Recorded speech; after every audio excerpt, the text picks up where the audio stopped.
When it comes to the Invincible franchise, you can say one of its core concepts is how different people view the idea of destiny through their personal lenses. A guy like Robot, who was born with a cursed body but a blessed mind, has to work for his destiny. Whereas Mark Grayson was born with a specific destiny in mind that he explicitly rejects pretty early on in the series. Being the son of a Viltrumite, he's expected to serve the Empire, and he fights back against that mentality as much as he can. We'll see his resistance to his pre-programmed destiny come into play this season as well. But that got us thinking, what if Mark became an Emperor-type figure? What would that world look like? And we've got to say, if the comics are any indication, it gets real bad before it gets good. In this video, we'll be taking a look at the entire life of Emperor Mark Grayson. We'll be exploring timelines where he became Emperor, what he did, how it affected those worlds, and how that ultimately changes the life of Prime Mark Grayson. Before we get into our explanation, we have a very small request. If you like our content, please support us by subscribing to our channel. This is a small click for you, but for us it means a lot. Thank you. Let's begin.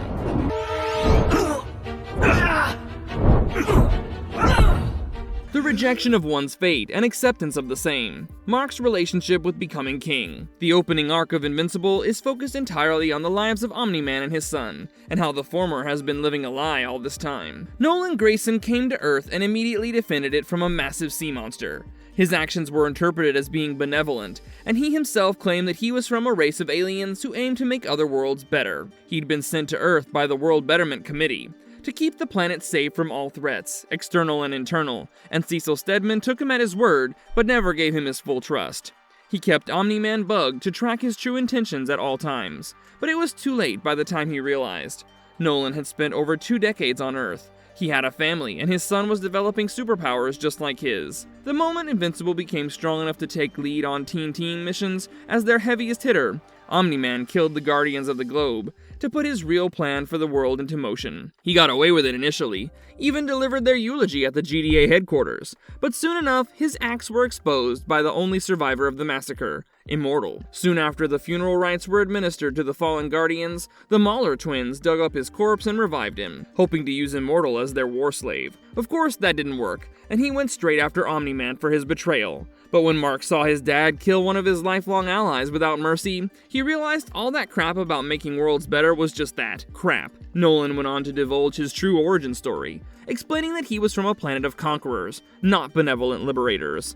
The Viltrumites were a race of people so obsessed with war that they eliminated about half of their world's population, trying to perfect it. Once that happened, they brought their model of perfectionism to other planets in their neighboring galaxies, setting up global outposts to establish an intergalactic surveillance state. Every race the Viltrumites conquered was improved through their scientific contributions. Every race that resisted ended up being extinguished from existence itself. Nolan came to Earth against the wishes of his superiors because he thought it would be the perfect base for expanding their influence, and all the things he'd done as a superhero were to prepare Earth for an invasion. Now that Mark's powers were showing, there was no time to waste, because Nolan knows his peers would try to recruit his kids sooner rather than later. He couldn't have picked a worse time to explain all this to Mark, who was reeling from the revelation that his dad was an evil space alien. But even then, he wasn't telling him the full story. The actual truth about the Viltrumite Empire is that at this point in time, they have less than 50 full-blooded Viltrumites left. A biological weapon called the Scourge virus annihilated 99.9% of their entire population, so they decided to adopt a new method of conquest. They would send a single person to a planet and give them free reign over it for 500 years. In that time, their task would be to subdue it entirely under their rule, and once the planet is deemed worthy of joining the Empire, it will be added to their ranks. Otherwise, it will be annihilated by the Sleeper Agent, and they won't have to suffer many losses. Nolan didn't explain this to his son, but he did tell him that they're going to be alive at least for the next 500 years when he was trying to convince him to join his side. He knew that his son was his best hope of conquering Earth as quickly as possible, so Nolan tried to make him see reason, but Mark was firm in his denial. He was hearing the truth about his people for the first time, and it frankly disgusted him. He was raised under the impression that he was the son of a great race of people. He was raised to be the sidekick of the world's greatest hero. When Nolan called Debbie a pet, he knew he was lying, because he knew how much his father loved his mother. Nolan kept denying this while beating his son to a bloody pulp, constantly asking him about the worth of the fleeting nature of human life compared to the millennia that Viltrumites could live up to. But when he said that he'd still have his father through all those years, Omni-Man stopped his rampage. His eyes welled up with tears and he took to space because he felt his son's love in that moment. From that moment onward, Mark and Nolan became rarities among their people because of their extraordinary capacity for compassion. Invincible and Omni-Man stumbled many a time trying to live up to the ideal of goodness, but the overall sum of their actions made the universe a better place when compared to their hyper-specific mistakes. Unfortunately, they're the exception, not the norm. During the Invincible War, Mark has a reckoning when he faces off against his first proper archenemy for the second time. He's forced to see just how wrong things could have gone for him, and in the comics, this happens way before whatever we're seeing right now. Mainstream Mark is a rarity. All evil alternate Emperor Marks. One of the two main through lines of Invincible issue 16 is focused on Angstrom Levy. It opens up in a universe where Invincible agreed with his father's plan to take over the world, and he'd taken to a routine of asking Earthlings to surrender to their rule via the giant screens in Times Square. The resistance group that stood up to their tyranny was composed of Immortal, Robot, and Angstrom Levy, who was in the process of gathering intel so he can report back to his allies. When he comes back to base, you can see that this partnership is a tenuous one at best, because all three of them keep fighting and disagreeing with one another in turns. But that doesn't matter, because Angstrom didn't cover his tracks well enough. As humans, we have the tendency to look ahead and below us for trouble, but we never think to look up. If Angstrom had, he'd have noticed Omni-Man following him back to his lair, which was blown up within minutes of his return. Luckily for him, there's an entire council of Angstroms to save him, which they do at the last possible moment. Prince Mark and King Omni-Man are baffled by this sudden development, because they have no idea how dimension shifting works. The council fills the new Angstrom in on their purpose in life, and they get to work on how to defeat Prime Invincible, but we've already seen the consequences of that. Angstrom was difficult to look at post-survival, because so much of him was just missing. But once he got himself repaired, he got to work on fighting fire with fire, and putting together a team of alternate Mark Graysons instead. What he found in his travels was bittersweet vindication, because it turns out, in about half the multiverse, Mark Grayson's hero identity is public, and in most of the universes within the multiverse, Invincible is as evil gets. In issue 24, when Angstrom activates his memory merger machine, he tells the Maulers to hold off Invincible Prime as long as they can. They fail almost immediately, but Angstrom is prepared. He brings in a bunch of alternate versions of the Maulers, and one pair doesn't recognize Mark, but another wants dibs because he's been dead in their dimension for over a year. This tells us that there are places in the multiverse where Mark isn't evil. In the second volume of Kirkman's Invincible spin-off comic series, Brit, the titular character, meets a version of Mark that comes from a world ruled by an evil version of Brit. This Brit has turned his entire planet into a museum to his own past, and he employs such colorful variations of Invincible characters, like Hexplode, Monstrous Girl, and Adam Shiva. Turns out, in this universe, Hex has managed to somehow mind control Adam Eve away from Mark, and that's one of his primary motivators for resisting Emperor Brit's rule. This Mark proves that not every version of Invincible is evil, but within an ocean of darkness, he's like a single firefly. When Mark thinks he killed Angstrom Levy the first time, he's left stranded in Levy's desert-like pocket dimension, and he starts losing his mind. He has no idea how to navigate through this wasteland. He doesn't know how to operate Angstrom's equipment, and most of all, he's still reeling from the fact that he killed another person. This was Mark's first time taking another life, and he was so conflicted about it that he was driving himself into a mental breakdown titled Corner. Luckily for him, he was rescued by a future version of his old friends, including a middle-aged Adam Eve, who begged him to confess his love to her past version as soon as he could. When he asked what happened to their Mark, he was told that he lost himself in the same wasteland that they were rescuing him from. This was the last alternate Mark we heard about until Angstrom invades the Prime Universe with about a couple dozen of them. Most of these Mark Graysons are emperors in their own dimensions, and if that isn't the case, they've at least killed Omni-Man as proof of their absurd strength. In Chapter 58, we get that iconic shot of 16 alternate versions of Mark, each of whom is at a different stage of their degeneration. Two of these Marks sport traditional Viltrumite attire, with one of them going so far as sporting a friggin' mustache. 4 of them don't wear a face mask, and all of them have a nasty-ass look in their eyes, which just screams, "I want to kill you." On the first day of the Invincible War, Mohawk Mark blasts through a penitentiary, commenting on the structural weakness of the prisons in this world. We see another Mark Grayson who's fighting Union Jack in front of Big Ben.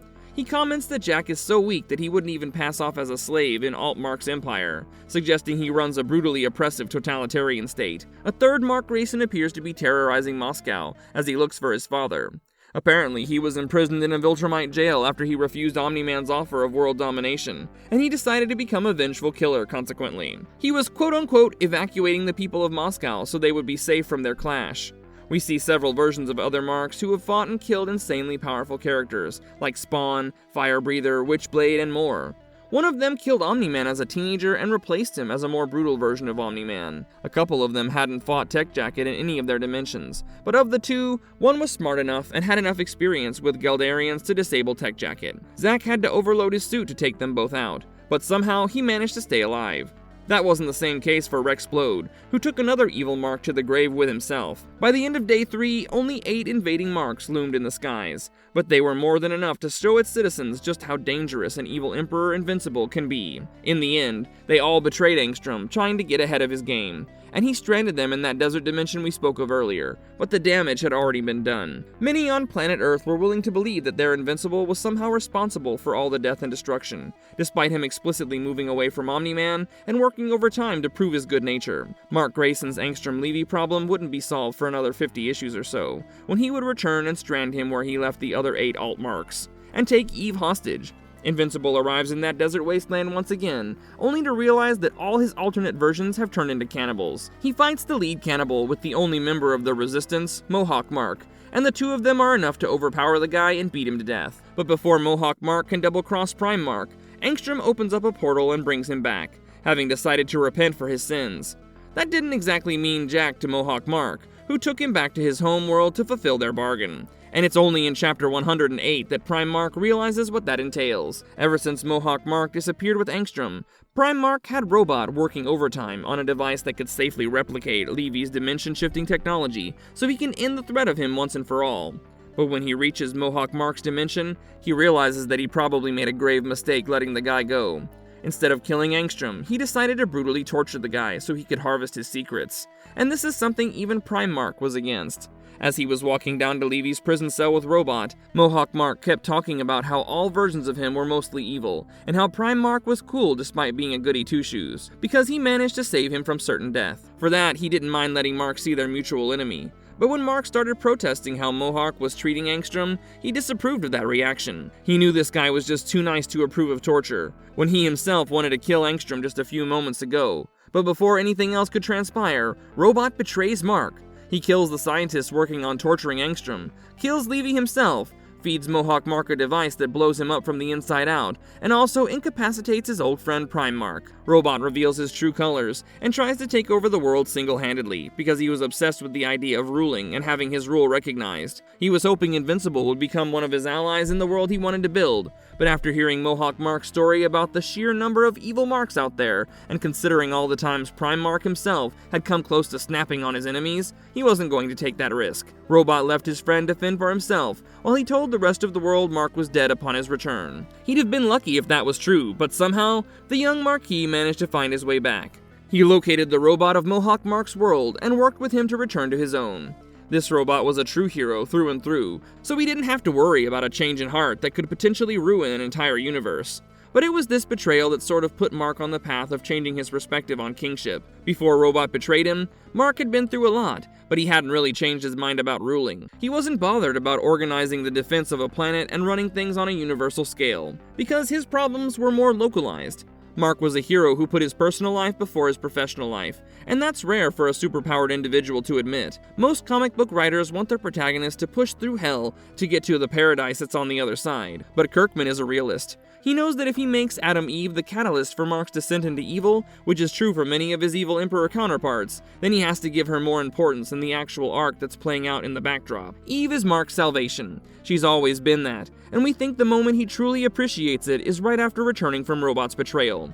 He immediately wants to hug his partner, but she's pissed because he abandoned her for 6 months. Eve understands that this is how a superhero's life is supposed to be, but even she needs some stability, so she calls it off between them. Mark convinces her to take more time before making such a decision, and they do get back together, but this starts changing things for Invincible. When he started this series, he was a naive young boy who got pissed at the adults for reforming criminals to fight the good fight. He couldn't tell the difference between stopping crime and stopping criminal elements. He was too much of a moral thinker. But after going through the Invincible War, the Viltrumite War, and a million other conflicts, Mark's mentality started maturing, and eventually, he showed signs of becoming a great emperor, just like his dad and granddad before them.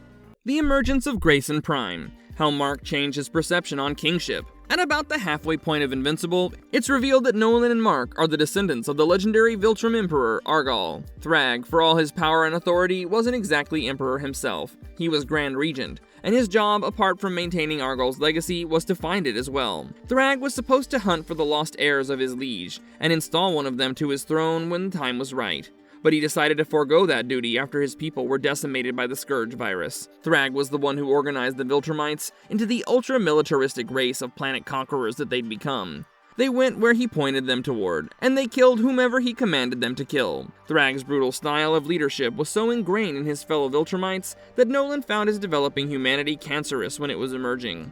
He thought he was getting weaker, so he lashed out at his son to remind him of his own strength. But once he reached Thraxa, became its ruler, found love again, and had Oliver, Nolan's entire outlook on life changed. He acknowledged the good that was in his heart, but more than that, he extended that emotion toward his entire race. Nolan came to understand that Viltrumites were cold and aloof because it was necessary, not because they liked being cold and aloof. Their extraordinarily long lifespans meant that they'd keep seeing the same societal and evolutionary patterns repeat themselves over and over again, all across the universe. Viltrumites made themselves cold because that was their way of preserving their hearts from constant heartbreak. Other civilizations didn't have the kind of longevity they did, so to protect their minds, they hardened their hearts. But then Nolan led the coalition effort during the Viltrumite War, basically exposing all the weaknesses of his race to people who'd been after such secrets for centuries. He reconciled with Mark, even nursed him back to health after his definitive battle with Conquest.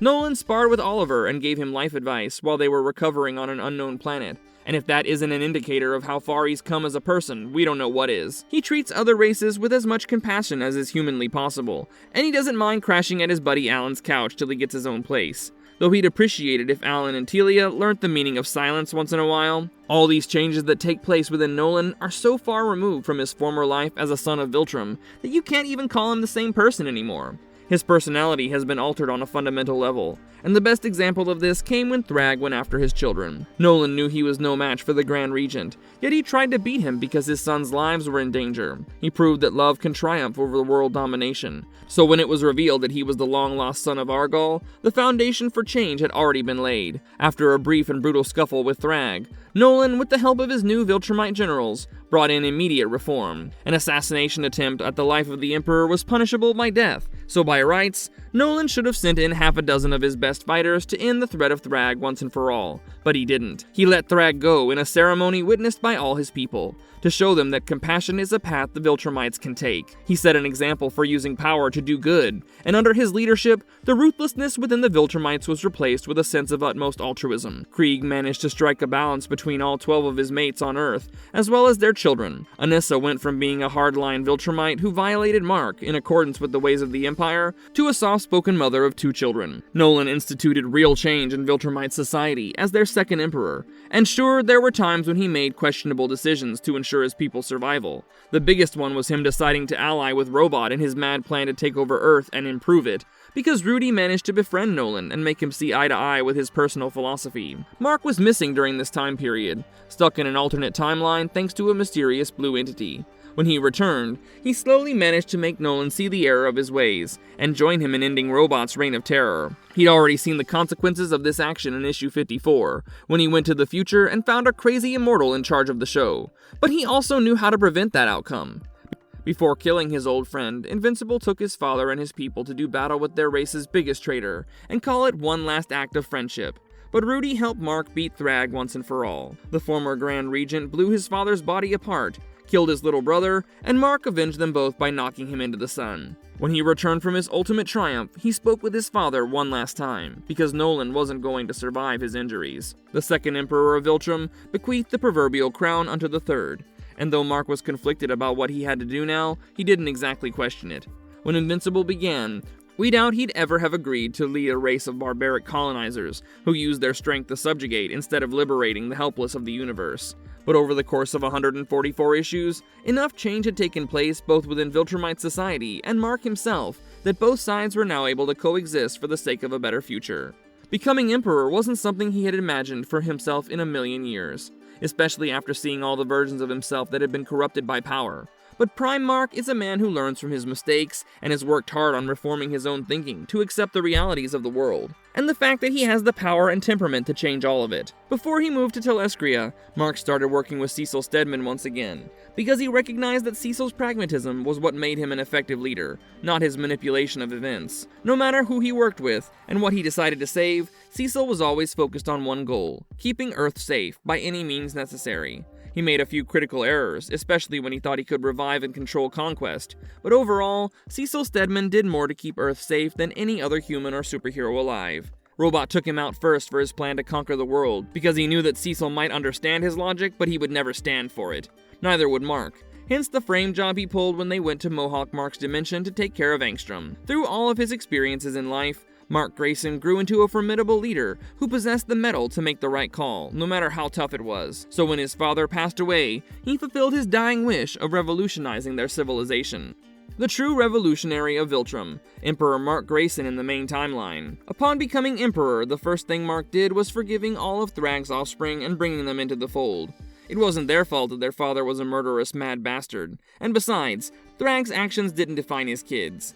Mark was willing to forgive them, so long as they pledged allegiance to the true new Viltrumite Empire, and the ways of their new emperor. Soon after becoming emperor, Mark had started considering moving away from Earth's moon, which was his current base because he realized the kind of dangers that a massive fighting force and orbit away posed to Earth's integrity. Mark learned that he had a son with Anissa shortly before becoming emperor, and when he finally took his throne, he still didn't know how to approach the kid, who was named after him. But when Mark's son spawned powers of his own and nearly tore through a city on accident, he was forced to sit him down and give him the same speech Nolan gave him when he was only 7 years old. Only this time, every word coming out of Mark's mouth was the pure, unadulterated truth. He explained how the Viltrumites changed from a might makes right kind of race of warriors to the benevolent liberators of the universe that they'd become under him, because that was the first thought that occurred to him after becoming emperor. With Thrag's several hundred offspring, he had enough people in his empire to make tangible change within the universe. The World Betterment Committee could actually be a thing now, and Mark was intent on making that happen. After he explained Marky's origin to him,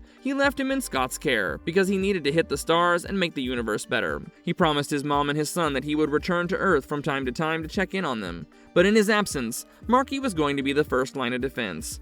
After he grew up a little bit, Debbie took him to Art so he could get a supersuit of his own, and in his first job as Kid Invincible, he saved the new Guardians of the Globe from imploding because of one of their members. Though Mark had killed Robot, he knew Robot's New World Order was the best chance Earth had at living in a utopic age, so he left him alive as a brain in a can, and as Immortal's primary advisor. From that point onward, Emperor Mark Grayson dedicated his life to improving the fate of the universe. And in doing this, he had no problem sacrificing a few friends. His first order of business was letting Alan the alien know they might be allies, but they're no longer friends. Alan had Oliver act as Thrag's double agent, despite knowing the risk it posed to his life. Mark couldn't let go of that, no matter how much he admired the leadership call made by Alan, and this affected their relationship in the future as well. As Emperor, Mark had decided to improve lives universally, without exception, and that became a problem when his actions started making planets leave the Coalition. Alan, as the Coalition's leader, called him for a meeting to try and persuade him to at least slow down. But Mark wasn't willing to listen to him, not for this. He knew that this was exactly what happens when civilizations entered a period of decline. Once great organizations become corrupt, and to sustain that corruption, they drain member states to keep their power centers afloat. Telescria had become such a place in the aftermath of Thrag's death, and Mark went to war with his friend to prove this point. The Coalition tried recruiting Battle Beast's daughter to help with their Viltrumite counterattack, but it didn't help at all. When Alan was down on his ass, he asked Mark if he was going to change the universe by himself, but he knew the answer before he asked the question. Over the course of several decades, both of Mark's children became protectors, with Marky being Earth's defender, and Tara becoming his representative in the universe. She started off as a rebellious little conservation-aligned kid, who would rather disgrace the royal family than use it to get ahead in life. But after the war with the Coalition, she understood that her father's way might seem oppressive, but it worked on an unimaginable scale. And it worked well. Within a century, Mark changed the reputation of the Viltrumites completely, and replaced their traditional heraldry with something more suited to his personal values and teaching. The whites, grays, and reds were taken over by invincible colors, and Mark decided to stay clean-shaven as a symbol of his breakaway from the Viltrumites' oppressive history. He told his subjects once that he didn't wear a mustache because to him, they were in an era where the toxicity of the past wasn't needed anymore. and in a rare moment in comic books, he was actually right in doing so. Mark reconciled two branches of his race that were at complete odds with one another. Thrag's daughter Ursal, whose twin was killed by him personally, became his daughter Terra's best friend, because she understood the tyranny that her father would have brought to the universe. Mark went through a rough patch with Marky because he didn't visit him for several years, but when he came back and let his son duke it out with him, he told Marky something he and Nolan shared with each other a long time ago. Even if all else fails, the one thing that allows a Viltrumite to rise above their capacity for hatred is time, because they live long enough to allow them to resolve all their issues with their fellow species members, even if it takes centuries. Mark Grayson eliminates the need for an intergalactic organization that brings planets together, because his Viltrumites are enough for that. In the final few pages of Invincible, we see his daughter Terra fighting a monster in a gladiatorial arena, while Mark and Eve occupy seats of honor by the side of that planet's emperor. When she beats her opponent easily, the emperor is outraged, but his outrage turns into disbelief when Mark refuses to kill his champion, him, his vizier, or any members of his race to bring them peace. He displays that had he wanted to, he could have beaten the champion himself, but he didn't, because he knew there was a need for mercy in this merciless universe. Mark showed the emperor of this terrible planet mercy, and thanks to his experience conserving life on other planets, that soon became the norm for the universe. The last panel of Invincible shows Mark and Eve having a conversation about what Nolan once said to him in a fit of rage. When he was beating his son after he rejected his Viltrumite fate, Nolan asked him what he would have to hold on to in 500 years, considering most other forms of life would die off well before him. Well, he had his two invincible children, an entire race of invincible subjects, and a wife who was revealed to be immortal in a way as well. Mark wanted his dad to know that in 500 years, he would have everything, as we have to assume that Nolan is somewhere out there among the stars, smiling down on the world his son created. Mark managed to rehabilitate the Viltrumite image entirely, and that's how he fulfilled his inheritance. Thanks to him, no one will see those 3 lines and fear for their lives ever again. Instead, they would be glad that the best kind of help had finally arrived. Marvelous verdict. Speaking of things finally arriving, thank you guys for being this patient with us, because that's all we've got for you today. Emperor Mark Grayson is a term that we might not get behind fully right now, but trust us when we say by the time this series is over, it'll all make sense. So let us know what you thought of this video in the comments section down below. Don't forget to like, share, and subscribe for more Invincible content, and we'll see you guys in the next one. Until then, take care, and watch out for green portals opening up in the skies, or robot drones flying outside your windows.